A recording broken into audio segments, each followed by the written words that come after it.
This conference will now be recorded.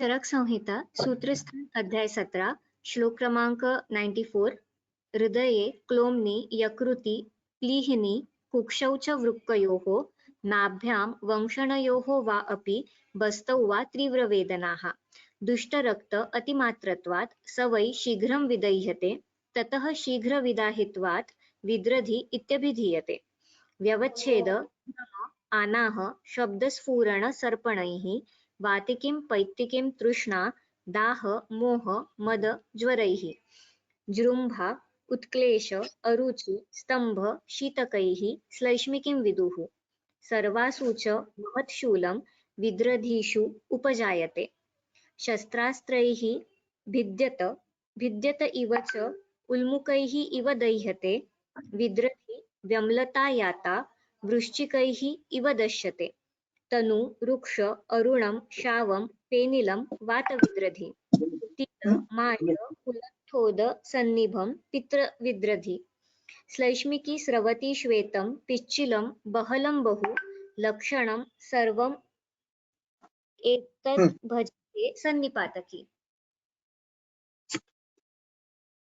इसमें अब हमें विद्रधि के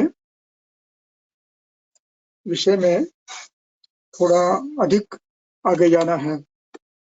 यहाँ पर नाभ्याम वंशनयोः अपि नाभ्याम नाभि के आसमंतात् बाह्यतः अभ्यंतरतः दोनों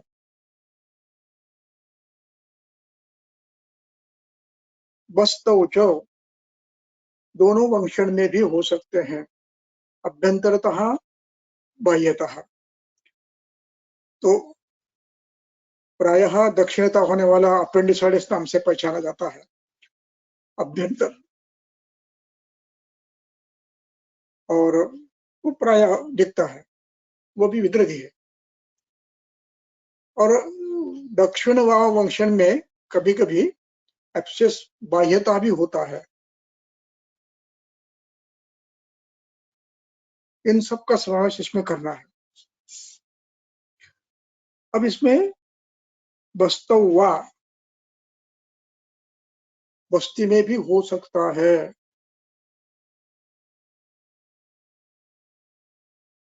और ये सभी तीव्र वेदना होते हैं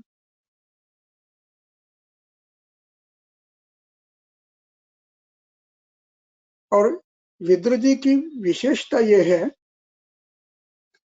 ग्रंथकर्ता बता रहे हैं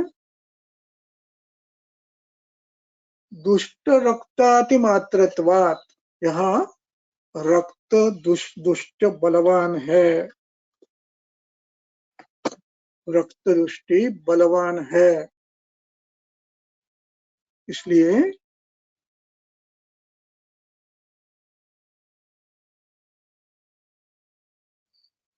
शीघ्रम विदह्यते इसमें विदाह शीघ्र होता है। यहाँ विदाह शब्द से पाक अपेक्षित है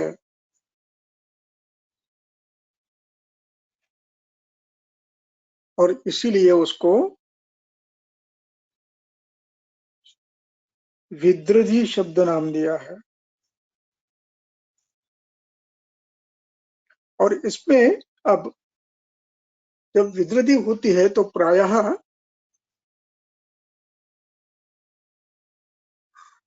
श्लेष्म पित्त प्रधान होती है और तीनों दोष भी कुछ मात्रा में वृद्ध हो सकते हैं।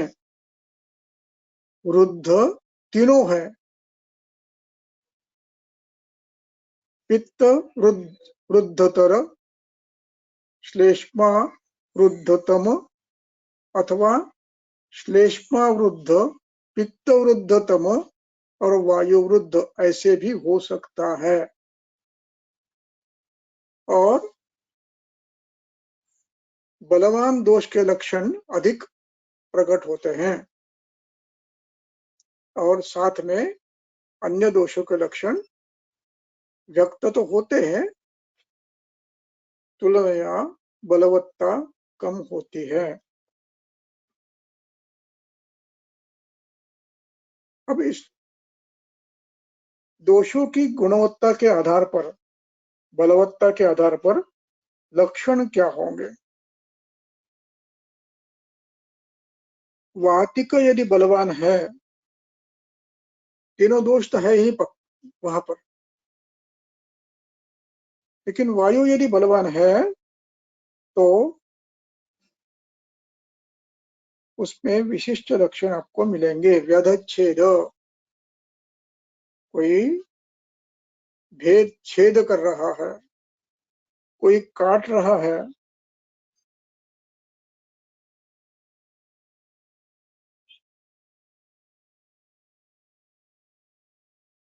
भ्रम,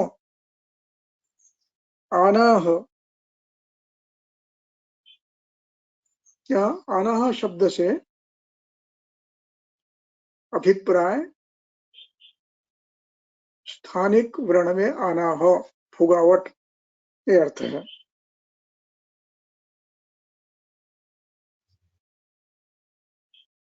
दोषज,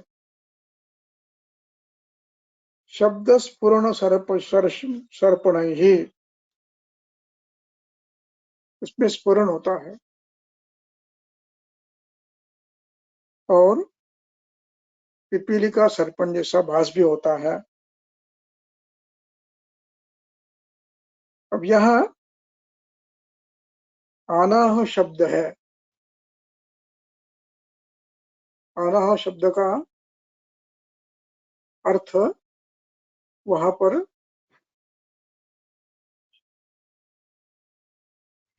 स्पर्श से, किंचित आघात से बद्ध ध्वनि आता है। ये कहां पर देखना है?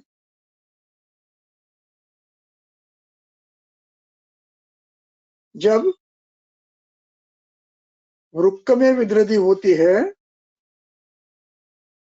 तो उच्छेद होता है और परीक्षण में आप आकोठन करते हो तो वहां पर शब्द वातपूर्ण द्रुतिवत आता है, रिजोनेंट आता है।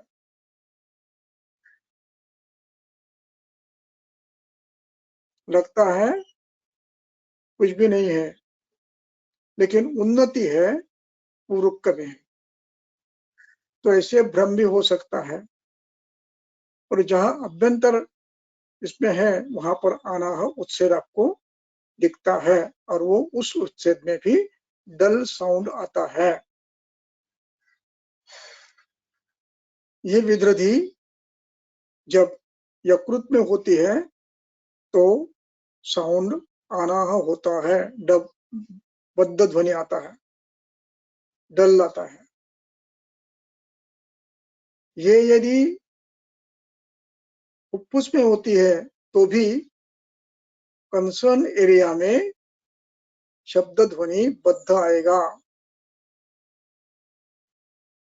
अवांतर स्थान में वातपूर्ण आएगा। इसलिए आनाह ये शब्द ग्रहण जन्य भाव है।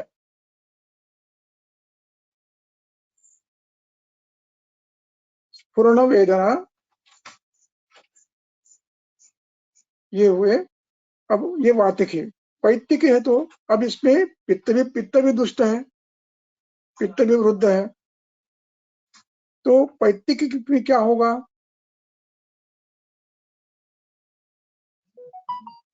तृष्णा, दाह, मोह। मोह यानी जब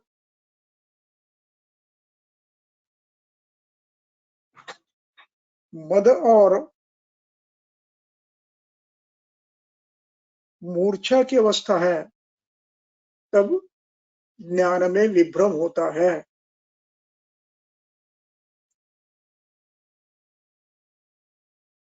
और ज्वर भी आता है। अब ये ज्वर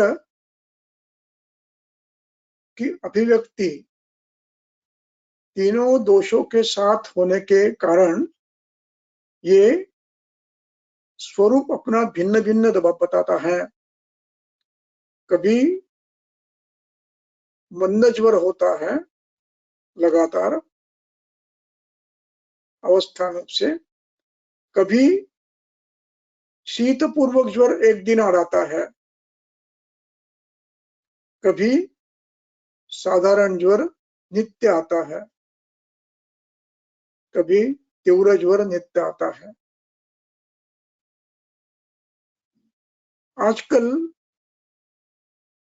आहार विहार में श्लेष्म प्राधान्य ज्यादा रहता है।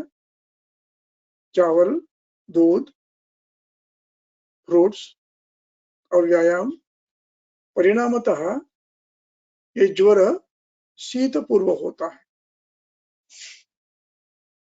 और कभी कभी एक दिन आ होता है, लेकिन होता है। तो तीनों में ज्वर आता ही है। कफज में प्रारंभ में उत्क्लेश होता है। इसकी अभिव्यक्ति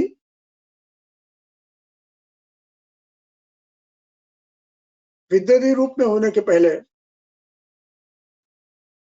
बार बार उत्क्लेश, सर्दी, अरुचि,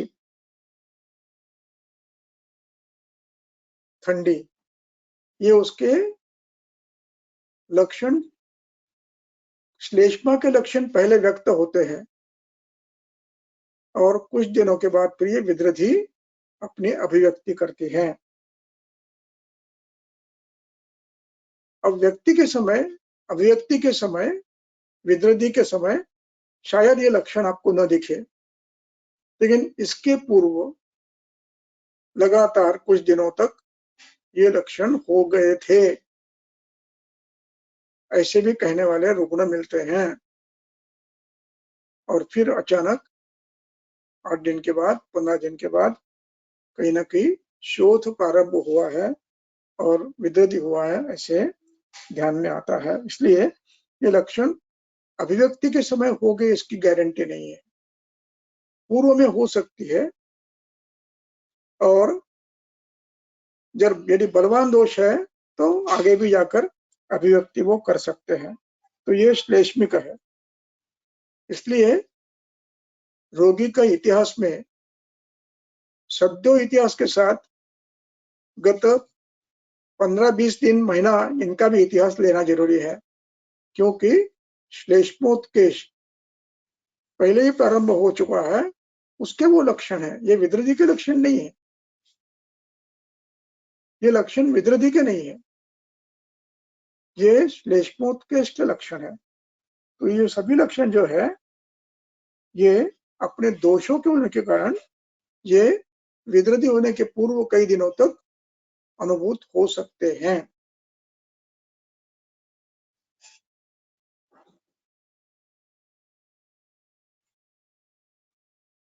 और अभिव्यक्ति के बाद भी हो सकते हैं।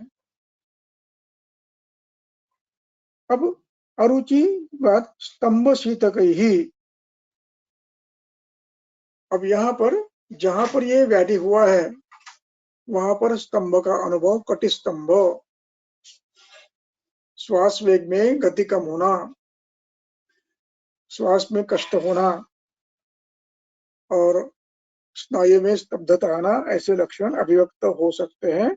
और ये होने के बाद होते हैं, कुछ होने के पूर्व होते हैं, कुछ होने के बाद होते हैं। तो स्तंभ, शीतक, ठंडी, ज्वर, ये लक्षण प्रारंभ होने के बाद होते हैं। ये दोनों लक्षणों का सम्मिश्र वर्णन है।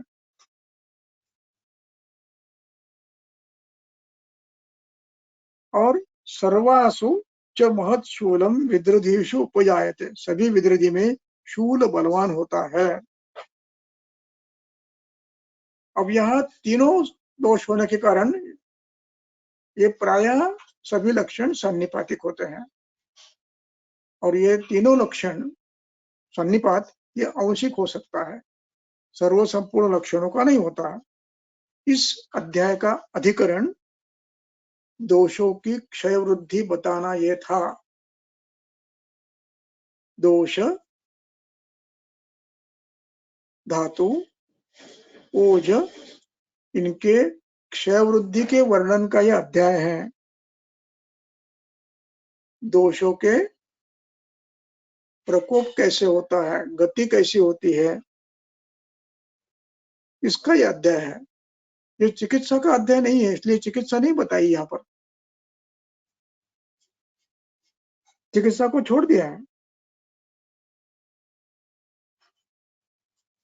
यानी कियंत शीर्षी अध्याय चिकित्सा का उल्लेख नहीं करता है। दोषों की वृद्धि किस प्रकार होती है, त्रिदोषात्मक वृद्धि, 3 दोष एक साथ, एक दो एक साथ, दूसरा किसी का क्षय, किसी की वृद्धि, और तीनों वृद्ध है तो उसमें तरतम भाव, इन सब की चर्चा इस अध्याय में होने के कारण यहाँ पर विदृधि का वर्णन और प्रमेय का वर्णन किया है, मधुमेह का, जिसमें वृद्धतर, वृद्ध, तमो वृद्ध ऐसे दोषों की उपस्थिति उनको समझानी है। दोष क्षय के लक्षण बताते हैं, वृद्धि के बताते हैं, और गणना 64 करते हैं दोषों के संयोग की, वो अधिकरण है उनका, इसलिए ये अध्याय लिखा है। तो इसमें फिर तीनों दोषों के लक्षण साथ में भी हो सकते हैं। अब इसके बाद जो लक्षण बताते हैं 50, 98 से लेकर, अब उसमें ये जो लक्षण है, सुश्रुत ने इन लक्षणों को पच्यमान के लक्षण बताए हैं, मैं बताऊंगा भाई बाद में, और उन्होंने आम के लक्षण भी बताए हैं, आम विद्रधि के, वही बताऊंगा। चरक ने यहाँ पर आम विद्रधि के लक्षण नहीं बताए। यहाँ विद्रधि ये विषय नहीं है, यहाँ अधिकरण विद्रधि ये नहीं है, यहाँ अधिकरण दोषों की गति ये है। दोषों की वृद्धि क्षयात्मक गति, विमार्ग गमनात्मक गति, विकृत गति, ये विषय इस अध्याय का है। इसलिए चिकित्सा का उल्लेख नहीं करते हैं, केवल गति का करते। एक वृद्ध, 2 वृद्ध, 3 वृद्ध, एक क्षण, एक समय, 2 वृद्ध, ऐसे 64 गतियों का वर्णन करते हैं। गति यानी अवस्थांतरण, गति यानी वृद्धि, गति यानी जाना या अभिप्रेय नहीं है।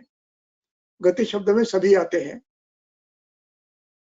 अपने स्थान से अन्य स्थान में आश्रय करना ये भी गति है, विवारगमन ये भी गति है, वृद्धि ये भी गति है, क्षय ये भी गति है, प्राकृत होना ये भी गति है, और विकृत होना ये भी गति है। कोष्ठ से शाखा में जाना ये भी गति है, शाखा से कोष्ठ में आना ये भी गति है। इन गतियों का यह अध्याय है।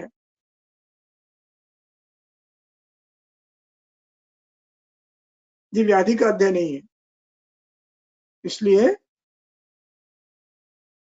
इनमें सूक्ष्मता नहीं है। प्रसंगवशात कुछ बताया, उद्दिष्ट है, निर्देश नहीं है। उद्दिष्ट संप्राप्ति है, निर्देश तंत्र युक्ति है, और निर्देश भी तंत्र युक्ति है। उद्देश्य में उल्लेख मात्र करना और निर्देश में विस्तार से देना, तो इसका विस्तार फिर सुश्रुत ने विस्तार से किया है, चरक ने कई स्थानों पर विस्तार से किया है। इन व्याधियों का अष्टांग हृदयकार में सर्वसमावेशक विस्तार किया है। तो इसलिए आमलिंग के लक्षण मुझे यहाँ नहीं दिख रहे हैं। आम विद्रधि के क्यों नहीं दिख रहे हैं? अधिकरण नहीं है उनका, वो उनका अधिकरण दोषों की गति बताना ये है। और प्रसंगवशात अब यहाँ पर शस्त्रास्त्री भिद्यत इव, शस्त्र अस्त्रों से कोई भेद कर रहा है, ऐसी वेदना होती है।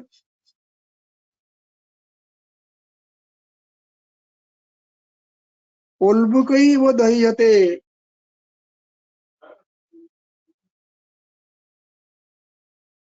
उल्बुक का अर्थ है अग्नियुक्त भाव, अग्नियुक्त द्रव्य।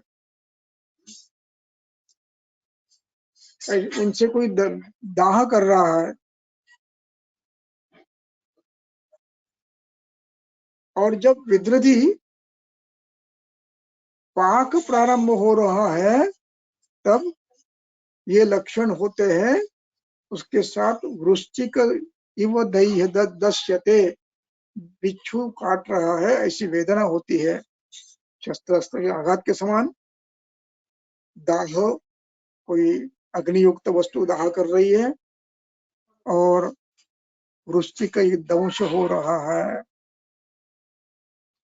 ये पच्यमान विद्रधि के लक्षण है। अब इसमें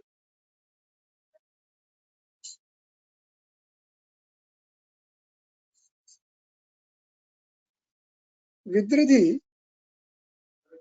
जब पच्यमान होती है और पक्वावस्था आती है तो उनमें वर्णों में परिवर्तन होता है।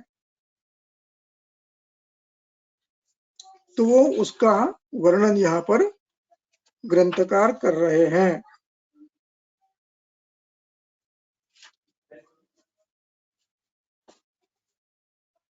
तत्र वात विद्रधि है तो उसकी त्वचा तनु होगी, रुक्ष परुष होगी, अरुण वर्ण की और शव वर्ण की होगी।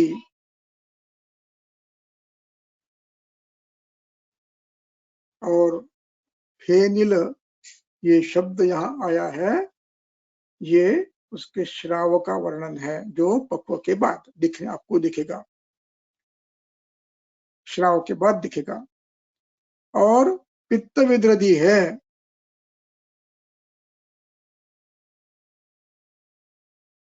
तो उसमें जो लक्षण हो गए वो पीत रक्त हो गए।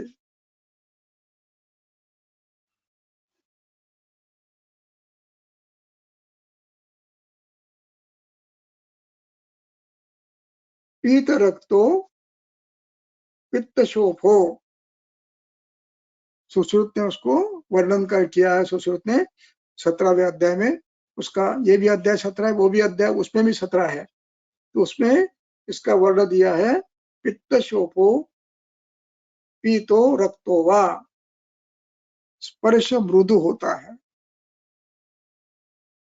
और ये शीघ्रानुसर्पी होता है, पैतृक लक्षण है। सुश्रुत ने वातज के लक्षणों में अनवस्थितो यानी इसमें शोथ में वृद्धि क्षय दिखता है, सायंकाल में क्षीण होता है, सुबह उठ के बढ़ता है, वृद्धि क्षय लक्षण है, सुश्रुत ने कहा है। और कफज में वर्ण पांडुर होगा, स्पर्श में कठिन होगा और ये मंदानुसारी होगा, इसकी शोथ की वृद्धि धीमी होगी, स्पर्श शीत होगा और स्निग्ध भी दिखने में स्निग्ध भी दिखेगा। ये कफज विद्रधि के दृश्य लक्षण है। अब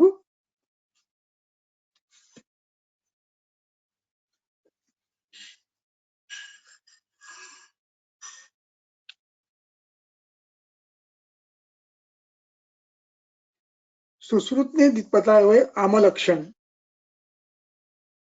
वो बता रहा हूं। अध्याय है 17वां और शायद श्लोक नंबर है 2 या 3। तो आम लक्षण बताते हैं मंदोष्मता, जो चरक नहीं बताया है वो बता रहे हैं आपको। मंदोष्मता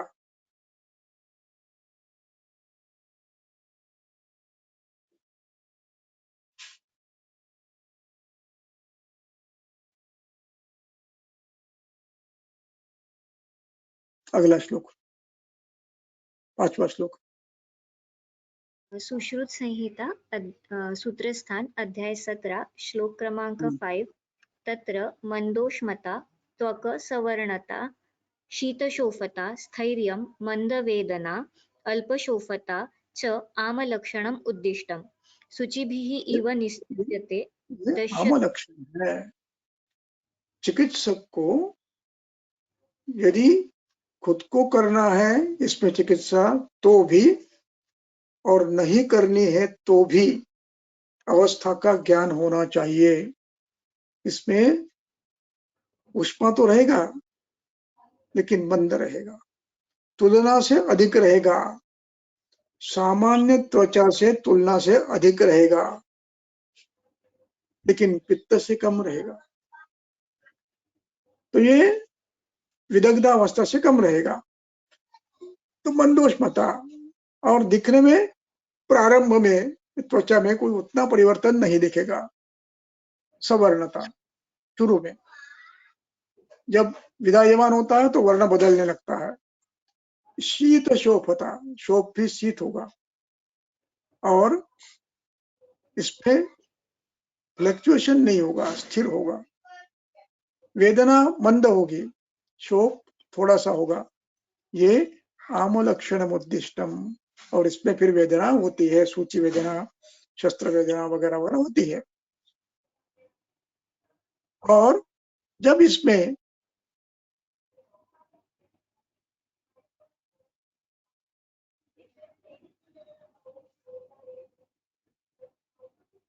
पच्यमान अवस्था आती है तब यहाँ पर एक लक्षण है, वो वृश्चिक विद्दव इव वेदना, ओष चोष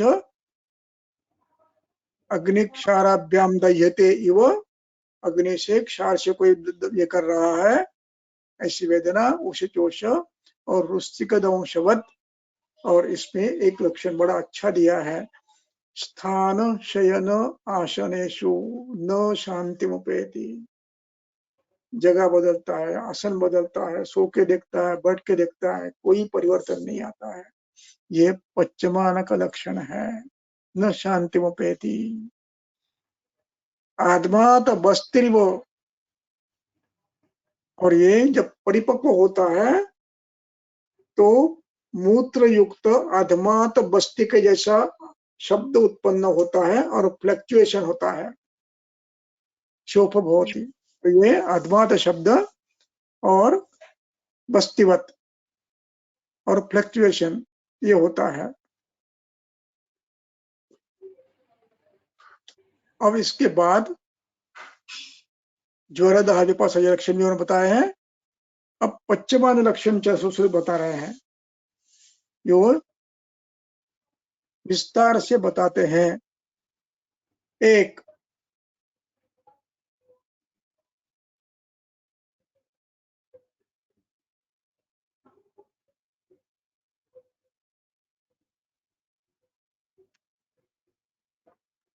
पच्यमान लिंगम वेदनोपशांति, पांडुता, अल्पशोफता, वली प्रादुर्भाव, और उसमें वक्ष स्फुटन होने लगता है, उसको मुख आता है, और निम्न दर्शनम अंगुल्या, दबाते हो तो दत्ता है, और अवपीड़िते प्रत्युत्मानम, और छोड़ दिया तो ऊपर आता है। बस्तौ उदक संचरणम, जैसे बस्ती में आप दबाते हो तो उदक का संचार होता है, वैसे दृश्य एक में दिखता है। ये पूयस्य प्रपीडने अंते च अवपीड़िते, आप अंत में पीड़ा जाओ तो इसमें प्रपीड़न होता है, मध्य में पीड़ा जाए तो अंत में पीड़ा उन्नति होती है। इस प्रकार और ये पक्व लक्षण है। और ये लक्षण, ये 3 लक्षण परीक्षक के लिए आवश्यक है। अब इसमें सुश्रुत आगे कहते हैं, कफजेषु तो, कफज यदि उद्रदी है, बलवान श्लेष्मा है, तो इसमें कभी कभी चिकित्सक भ्रमित कर होता है। कफजेषु रोगेषु गभीरगतित्वात् अभिघातजेषु च केषुचित् असमस्तम पक्व लक्षणम। तो इसमें पक्व लक्षण सब साफ नहीं, सभी नहीं उत्पन्न होते, कुछ कुछ उत्पन्न होते। वर्ण परिवर्तन होता है, थोड़ा सिकुड़ जाता है, शूल कम होता है, लेकिन फ्लक्चुएशन या पीड़ितवत उन्नयन ऐसे शायद हो नहीं हो सकते हैं। इसलिए कहते हैं असमस्तम पक्व लक्षणम दृष्टवा, सभी लक्षण नहीं उत्पन्न होते। दबाने के बाद खड्डा नहीं गिरता है, मृदु नहीं लगता है, कठिन लगता है, घना लगता है, लेकिन वर्ण परिवर्तन है, वलिया है, वली पलित है, पांडुता आ गई है, तो इसमें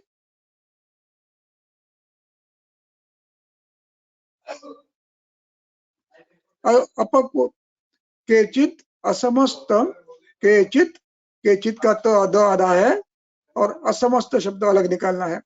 असमस्तम पक्व लक्षणम, सभी लक्षण नहीं दिखते हैं, दृष्टवा,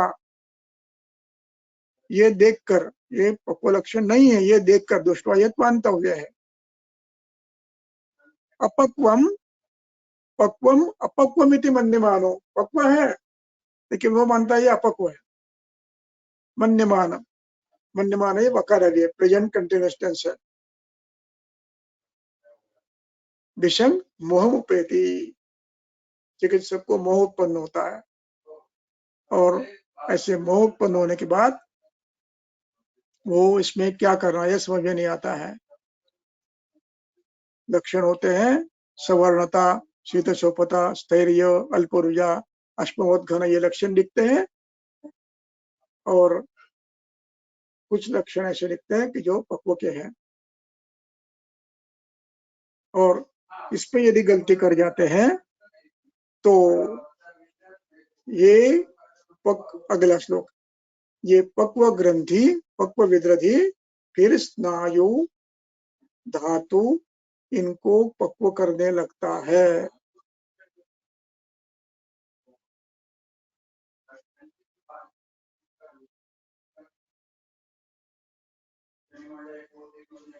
आमम पक्वमान पक्वम च यो विशक जानीयात सवैद्यः शेषास्तु तस्कर रत्तयः, जिनको ये समझता है वो वैद्य है, और जिनको ये नहीं समझता नहीं है वो तस्कर है।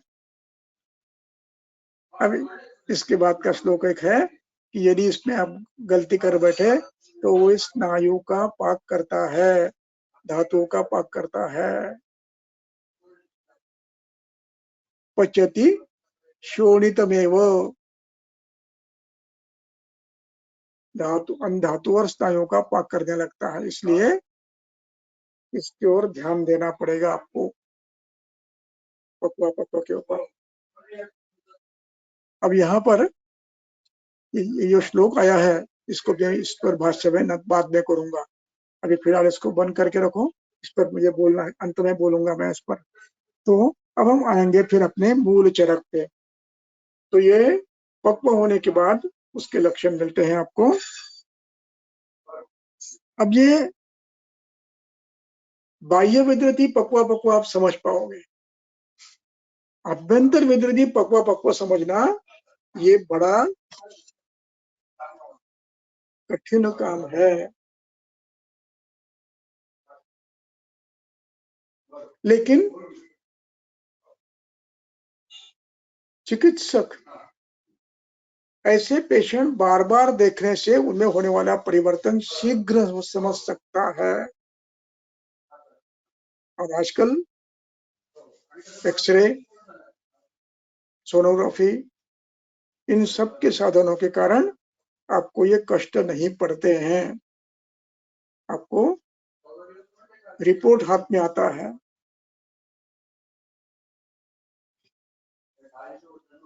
लेकिन जहां पर सुदूर क्षेत्र में आप व्यवसाय कर रहे हो, सुविधा नहीं है, तो बाह्य विद्रदी इन लक्षणों के आधार पर आप परीक्षित कर सकते हो, और अभ्यंतर विद्रदी कुछ लक्षणों के आधार पर आप भी परीक्षण कर सकते हो, जैसे अकस्मात शूल कम होना, उन्नति थोड़ी सी कम होना,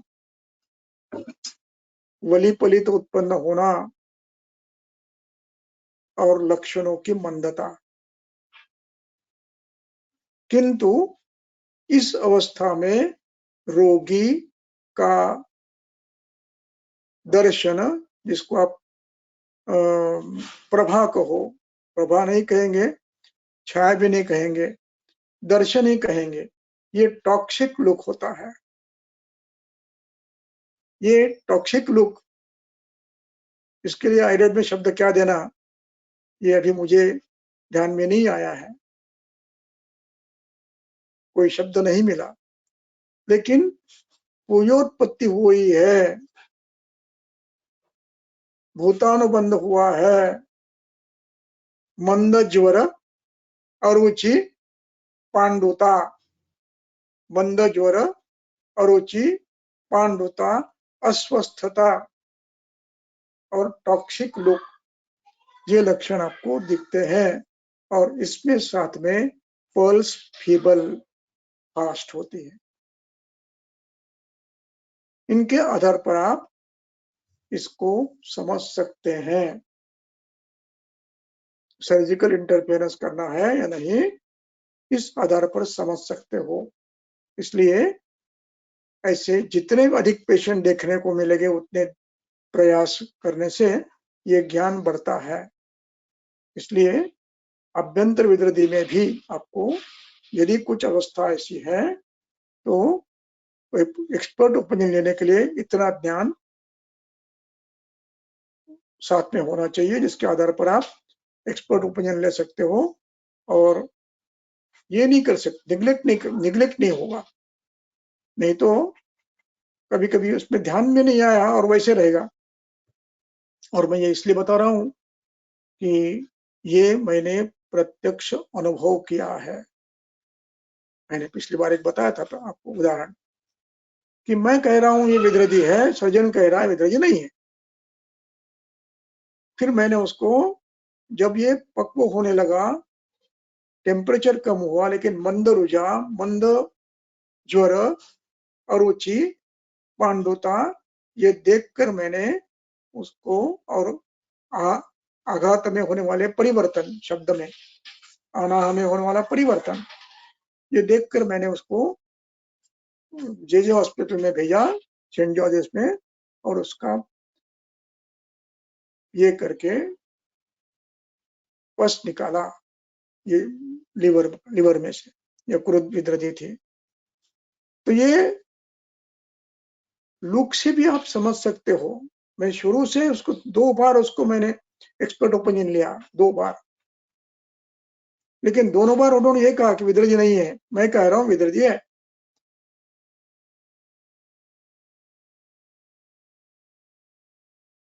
इस प्रकार आप थोड़ा सा सतर्क रहे तो इसको आप समझ सकते हो। अब हम जाएंगे चरक के वर्णन पर। चरक क्या कहता है? अथ आसाम विद्रधीनाम, श्लोक नंबर 101। चरक संहिता सूत्र स्थान अध्याय 17 श्लोक क्रमांक 101। अथ आसाम विद्रधीनां साध्यासाध्यत्व विशेष ज्ञानार्थं स्थानकृतं लिंगविशेषम् उपदेक्ष्यामः। तत्र प्रधान मर्मजायां विद्रध्यां हृद्घट्टन तमक प्रमोह कासश्वासः, क्लोमजायां पिपासा मुखशोष गलग्रहाः, यकृतजायां श्वासः, प्लीहजायाम् उच्छ्वास उपरोधः, कुक्षिजायां कुक्षि पार्श्वान्तर अंशशूलं, वृक्कजायां पृष्ठकटिग्रहाः, नाभिजायां हिक्का, वंक्षणजायां सक्तिसादः, बस्तिजायां कृच्छ पूति मूत्रवर्चस्त्वं चेति, पक्व प्रभिन्न नासु ऊर्ध्वजासु मुखात् स्रावः स्रवति अधोजासु गुदात् उभयस्तु नाभिजासु आसां हृत् नाभि बस्तिजाः परिपक्वाः सन्निपातकी च मरणाय शेषाः पुनः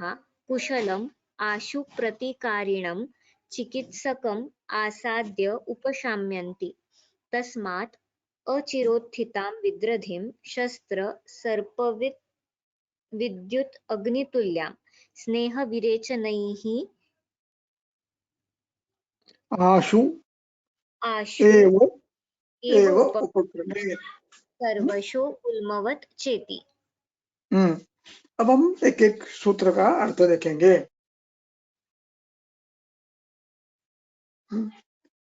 अथ आसाम विद्रधीनाम, विद्रधी इकारांत स्त्रीलिंगी शब्द है, उसका विद्रधीनाम ये षष्ठी है और उसके लिए सर्वनाम जो किया अधस का उसका आसाम रूप बना है। इन विद्रधियों का, आसाम यानी इन विद्रधियों का साध्य असाध्य इस ज्ञान के लिए, और दूसरा विशेष विज्ञानार्थम, इनकी भिन्न भिन्न अभिव्यक्ति, भिन्न भिन्न लक्षण, स्थानकृत लक्षण,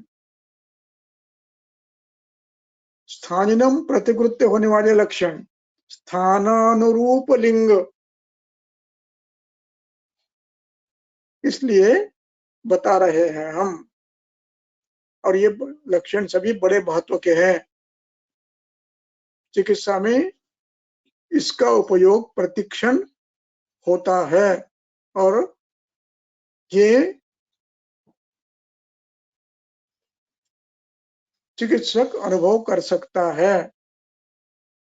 प्रधान मर्मजायाम विद्रध्याम, यहाँ प्रधान मर्म से अभिप्राय हृदय सिर दोनों है। हृदय में हुआ तो यहाँ पर घट्टन होगा। घट्टन शब्द के भिन्न भिन्न अर्थ है। इसमें घट्ट धातु है। ये दो पद्धति से चलता है, एक प्रथम गण का है और दूसरा दशम गण का है। एक घट्टते ऐसा चलता है, दूसरा घटति घटयति इस प्रकार चलता है और उससे ये घट्टनम ये नाम बना है। जिसमें घट्टन होता है उस अवस्था का नाम घट्टन है। और घट्टन शब्द का अर्थ है आघात, स्ट्रोक, स्ट्राइक वगैरह। तो इसमें जब हृदय के स्पंदन वगैरह आप सुनते हो तो उसमें घट्टन का आवाज, स्ट्राइक होने का आवाज, यानी एडेड साउंड आपको मिलते हैं। रब करने के साउंड मिलते हैं, क्रैकरिंग साउंड जिसको बोलते हैं। वस्त्र एक दूसरे पर घिसा तो जैसा आवाज होता है वैसे भी आवाज आता है कभी कभी। तो शब्द निर्मित भी इसमें हृदय में आपको एडेड साउंड्स मिलेंगे। उद्घट्टनम तमक, तमक शब्द की टीका में चक्रपाणि ने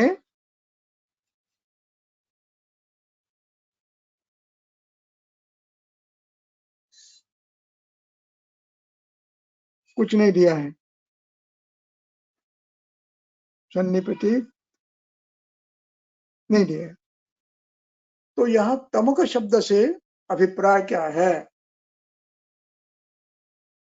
यहाँ तमक शब्द से हृदय प्राणवः स्रोतस, रसवः और प्राणवः स्रोतस एक दूसरे पर प्रभाव डालते हैं। हृदय दृष्टि का परिणाम रसव दृष्टि का परिणाम प्राणवः दृष्टि होता है और परिणामतः सांस में घुटन अनुभव होती है, यानी सांस लेने में कष्ट होता है, तो सफोकेट भी होता है और कभी कभी साइनस भी होता है, साइनोसिस भी होता है। इसलिए यहाँ तमक शब्द से श्वास में कष्टता, ये एक अर्थ। दूसरा अर्थ, इसमें इंद्रिय स्थान का पोषण न होने से उनकी कार्य क्षमता नष्ट होती है और आंखों के सामने अकस्मात अंधार दिखने लगता है। तो ये अवस्था शिरस्थ संप्राप्ति और हृदय संप्राप्ति दोनों में तमक आ सकता है और प्रमोहक भी आ सकता है। प्रमोह का अर्थ है सम्यक ध्यान का अभाव। जब इसमें टॉक्सिसिटी बढ़ती है और उसका परिणाम शिरस्थ होता है, तब ये अवस्था आती है। विष व्याधि विष के परिणाम से ये प्रमोहक होता है और श्वास का ये भी प्राणवायु के परिणाम का लक्षण है। कुलोमजायाम पिपासा, कुलोम शब्द ये संभ्रमित है, मुझे भी उसका निश्चित अर्थ पता नहीं, इसलिए भाष्य नहीं करूंगा उस पर। मुखशोष कलग्रह जो ये भी है। यकृज्जायाम श्वासः, यकृज्जायाम श्वास का अर्थ समझ लेना है। अब इसमें यकृत में जब विद्रति होती है तो डायाफ्राम रेज होता है, जैसे एक छोटा सा उन्नत उत्पन्न होता है, छोटा सा पर्वत जैसा छोटा, और उसके परिणाम स्वरूप रेट ऑफ रेस्पिरेशन बढ़ता है। इनटेक कैपेसिटी कम होती है और रेट ऑफ रेस्पिरेशन बढ़ता है। एक दूसरा, ये पश्चिमावस्था में तीव्रतर वेदना करता है, इसलिए छिन्न श्वास होता है। यकृज्जायाम श्वासः छिन्नः और अभीक्ष्णः, यानी श्वास वेग बढ़ता है। प्लीयजानाम उच्छ्वासोपरोधः, सांस लेने में कष्ट होता है, डायाफ्राम का एक्सपेंशन और उरस्थान का एक्सपेंशन करने में बाधा उत्पन्न होती है, इसलिए श्वासावरोध होता है। कुक्षियायाम, अब कुक्षि शब्द से संपूर्ण उदर है, उभय पार्श्व वंशण यकृत प्लीहा प्रदेश, ये कुक्षि में आता है। कुक्षियायाम पार्श्व शूल भी होता है, कभी कभी दोनों पार्श्व में शूल होता है, कभी कभी अंश शूल होता है। और कुक्षियायाम में एक और लक्षण आपको मिलेगा जो कि उदर में आता है और रक्त गुल्म में आता है। आतन्यते च जठरम, थोड़ा सा भोजन करो तो पेट फूल जाता है। अन्न जीर्ण हुआ कि नहीं हुआ इसका अंदाज नहीं आता है, और झुक के बैठने से अस्वस्थता होती है, सीधा बैठना पड़ता है। इन लक्षणों के आधार पर आप कुक्षि में कहीं ना कहीं शोथ है, ये आप समझ सकते हैं। फिर वो विद्रधि हो, ग्रंथि हो, शोथ हो, तीनों शोथ है, सबका नाम शोथ है। और इसका परिणाम बैठने में कठिनाई, झुक के बैठ नहीं सकते, सीधा बैठना पड़ता है। अब ये गर्भाशय में हुआ तो भी, आंतों में हुआ तो भी, यकृत में हुआ तो भी, इंटेस्टाइन में हुआ तो भी, वृक्क में हुआ तो भी, गर्भाशय में हुआ तो भी ये लक्षण उत्पन्न होता है। इसलिए इन लक्षणों के आधार पर आप सोनोग्राफी करके एक्सक्लूड कर सकते हो। कुक्षियायाम ये शूल होता है।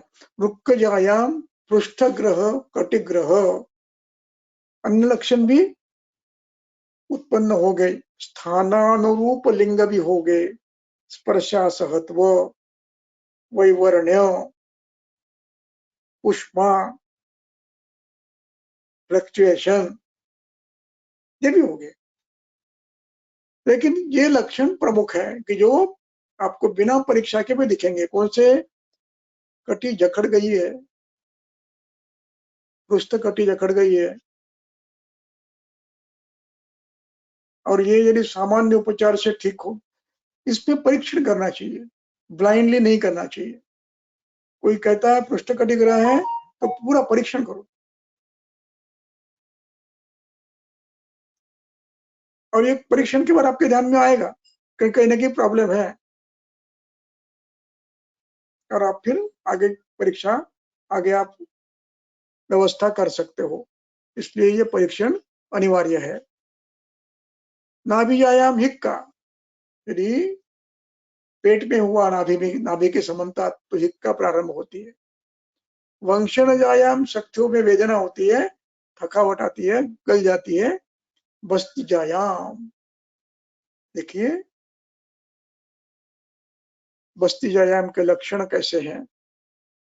कृच्छ्र, पूति, मूत्र, वर्चस्सत्वम।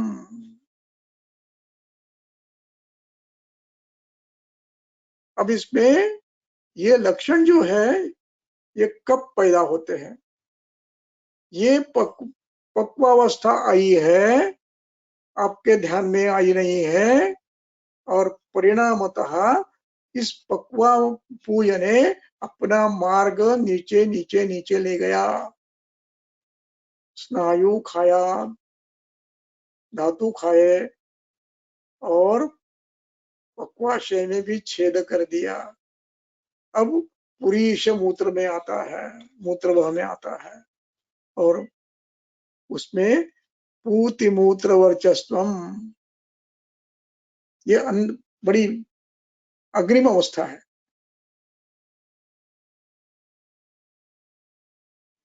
इसमें भी ये लक्षण पूयोत्पत्ति के बाद का है। पूय भी आया हुआ है, वो ध्यान में नहीं आया, उसने छेद साइनस कर दिया, और उसमें अपना मार्ग ढूंढ लिया, मांस को खाकर, मेद को खाकर, त्वचा को खाकर, स्नायुओं को खाकर अपना मार्ग बन लिया, नाड़ी व्रण बना दिया, और फिर ये पुरीश मूत्र में आ रहा है। ये वर्णन चरक ने किया है। इसका अर्थ यह है कि अग्निवेश जी ने काफी रुग्ण देखे हैं, बार बार देखे हैं, और फिर ये वर्णन करते हैं। यही वर्णन सिद्धि स्थान के मूत्र कुष्ठ में भी आता है। सिद्धि स्थान के अध्ययनों में ये वर्णन आता है, और उस पर चक्रपाणी की टीका भी अच्छी है। दोषों धातुओं का विमार्ग गमन, दोषों का विमार्ग गमन के इसमें इसका वर्णन उसने किया है। यानी ग्रंथकर्ता ने इतना सब देखा, उसके बाद ग्रंथ लिखा है।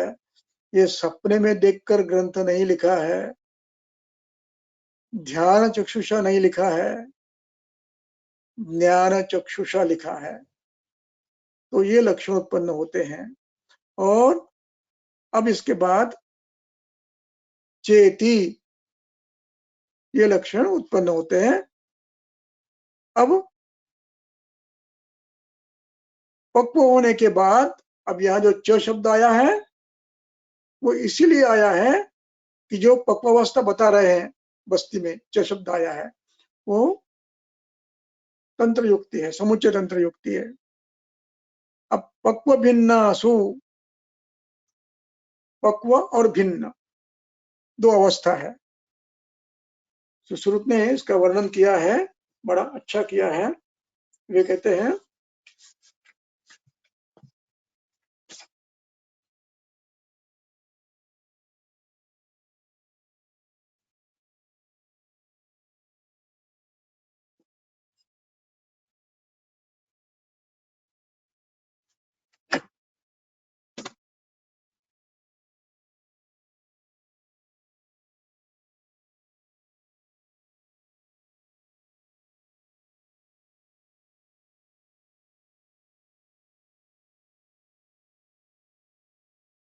हाँ 16वां श्लोक है।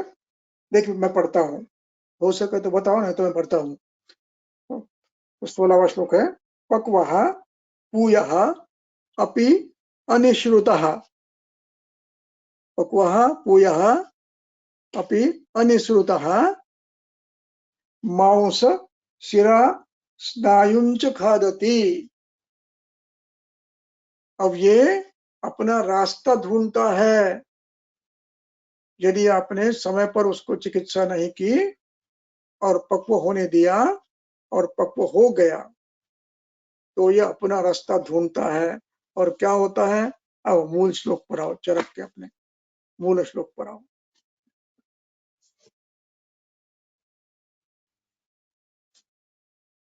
ऊर्ध्वजासु, ऊर्ध्वजासु यानी आमाशय में हुआ है, उरस्थान में हुआ है, यकृत में हुआ है। तो ऊर्ध्वस्थानेषु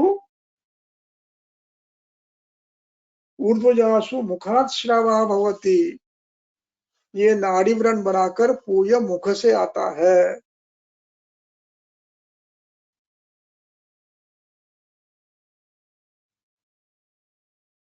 और यदि इसका सम्यक ज्ञान हो गया तो आप जैसे टैपिंग करके भी इसको निकाल सकते हो, यह अवस्था आने के पूर्व निकाल सकते हो। और वो वही मैंने किया है। और उसके बाद पेशेंट 1 महीने के बाद आया तो मैं पहचान नहीं पाया, इतना लुक बदल गया था उसका। तो समय पर आप ओपिनियन लेकर टैप करके पस निकाल सकते हो, यदि पक्व हो गया हो तो। प्रयास तो ये करो कि विद्रधि पक्व ही न हो। मैं आगे बताता हूँ उसके सुश्रुत वर्णन क्या किया है। तो यदि अधोजा, यदि पक्वाशय में हो गया है या अधस्थान में कहीं हुआ है तो गुदात पुयश्राव होता है, ये नाड़ी व्रण बनता है और श्राव होता है। और यदि मध्यम शरीर में यानी लघु अंतरों में ग्रहणी में हुआ है तो ये या तो उदस्थान से पूय निकलता है, पूय रक्तस्राव होता है, या तो मुख स्थान से निकलता है। और छिद्रोदर में, छिद्रोदर में यदि इस छिद्र नाड़ी व्रण हो गया, छिद्र हो गया तो ये नाड़ी व्रण पेरिटोनियम को भेद करके पेरिटोनाइटिस करता हुआ उसमें उदक संचय और पूय संचय करता है। ये होने के पूर्व ही आपको चिकित्सा करनी चाहिए। ये कठिन अवस्था है, इसलिए इसका बार बार ऐसे भिन्न भिन्न रोगी देखकर आपको अनुभव लेना है। अब इसके बाद ये इन हृदय नाभि बस्ती इनके परिपक्व है, ये मरणाय शेषाः पुनः कुशलमाशु प्रतिकारिणं चिकित्सकम आसाद्य उपशम्यन्ति। हृदय में उपशमन की संभावना कम होती है बस्ती में उपशम की क्षमता कम होती है, क्योंकि बार बार मूत्र और इसका संपर्क आकर जख्म भरने में, व्रण भरने में कठिनाई आती है, और हृदय मर्म स्थान होने से भी प्रॉब्लम आता है। सिर ये मर्म स्थान है, उसमें भी उस समय प्रॉब्लम आता था, लेकिन आज आप शस्त्र कर्म करके उसको निकाल सकते हो, लेकिन ध्यान में आना चाहिए। स्थानानुरूप लिंगश्च, सिर में हुआ तो अकस्मात उल्टी के वेग आते हैं, फाड़ फाड़ फाड़ एक दो उल्टी आ जाती है, बाउट्स कहते हैं उसको।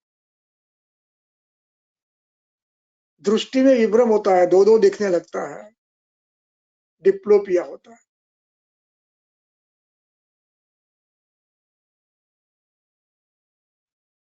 फुफ्फुस में हुआ तो श्वास को दुर्गंध आता है। यकृत में हुआ तो स्कंद में शूल होता है। वंशन में हुआ तो टेंडरनेस आता है, दिखता है।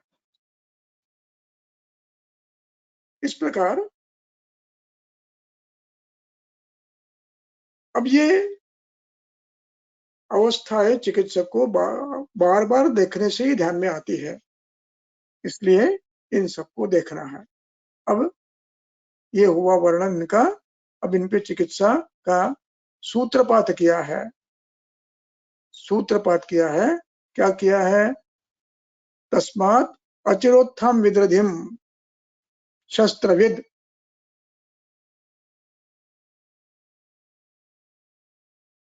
शस्त्रविद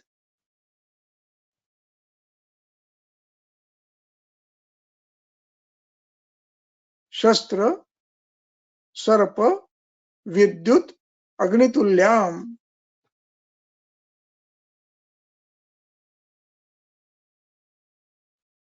आग लगे तो जैसा आप फटाफट काम करते हैं, सर्पदंश हुआ तो फटाफट काम करते हैं, शस्त्राघात हुआ तो फटाफट, वैसे ही शीघ्रता से प्रारंभ में ही अचिरोत्थाम चिकित्सा प्रारंभ करो।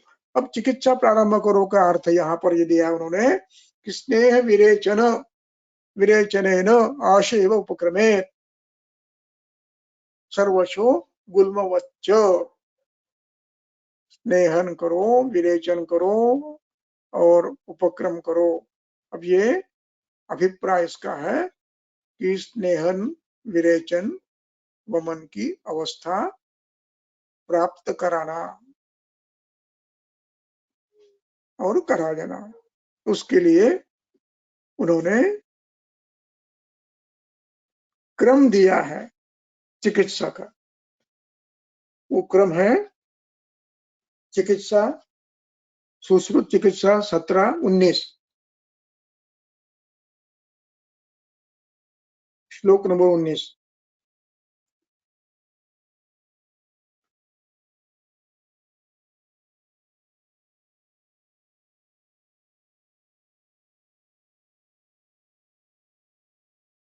प्रारंभ में ही शंका आ गई तो आलेपन करो। आलेपन के भेद है, मैंने पिछली बार किसी एक व्याख्यान में उसका वर्णन किया था।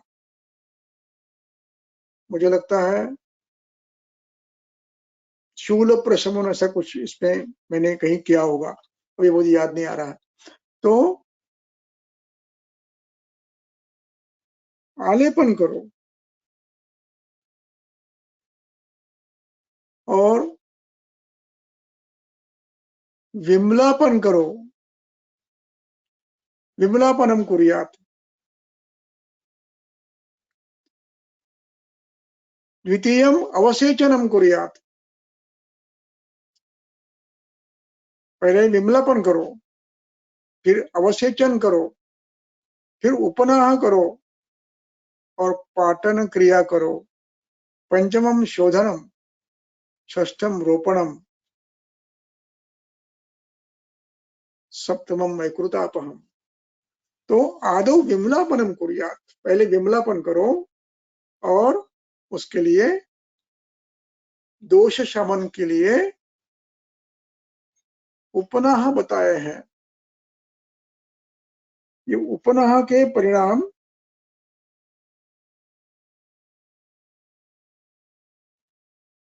ये होता है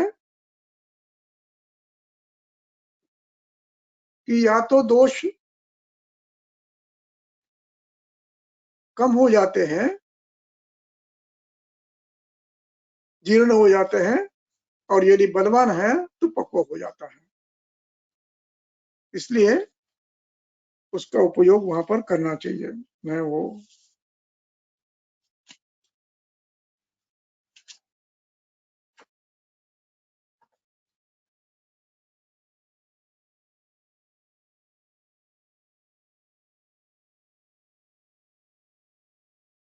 और ये उपनाह का परिणाम ग्रंथकार बता रहे हैं 15वें श्लोक में।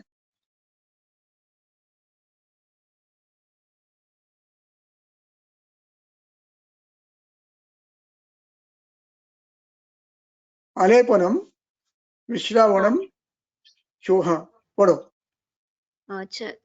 सुश्रुत संहिता सूत्र स्थान अध्याय 17 श्लोक क्रमांक 15। आलेप विस्रावण शोधनैः तु सम्यक् प्रयुक्तैः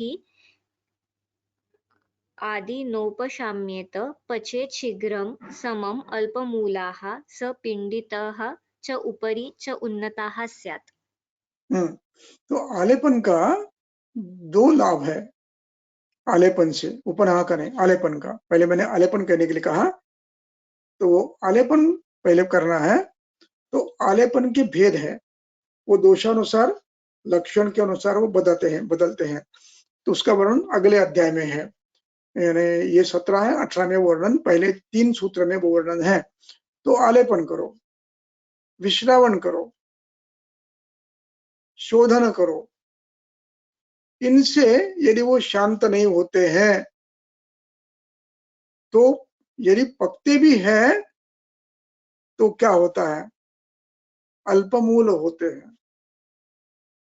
इसलिए आलेपन विश्रावण ये शोधन करो, तो पाक भी यदि हो गया तो ये अल्पमूल बनता है।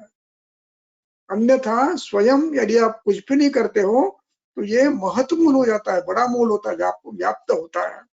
इसलिए आलेपन आदि प्रक्रिया समझकर करना आवश्यक है। और इस प्रकार ये विद्रधि का वर्णन ग्रंथकार क्यों करते हैं, तो दोषों की गति बताने के लिए।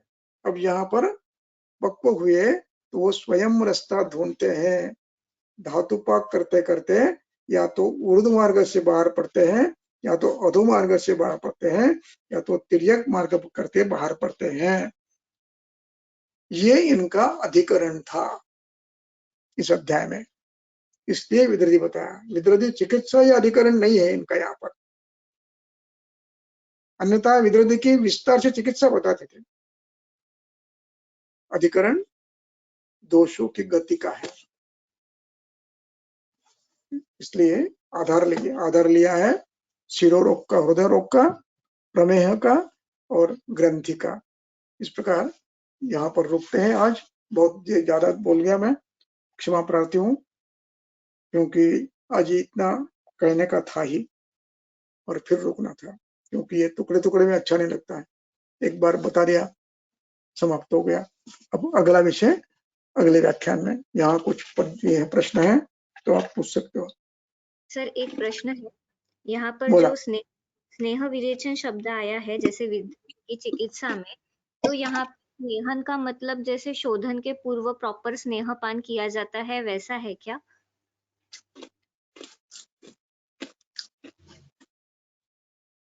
मैंने अभी के व्याख्यान में ये बताया कि अवस्था निर्माण करके, ये शब्द मैंने स्मृति पूर्वक उत्पन्न किया, व्यक्त किया था।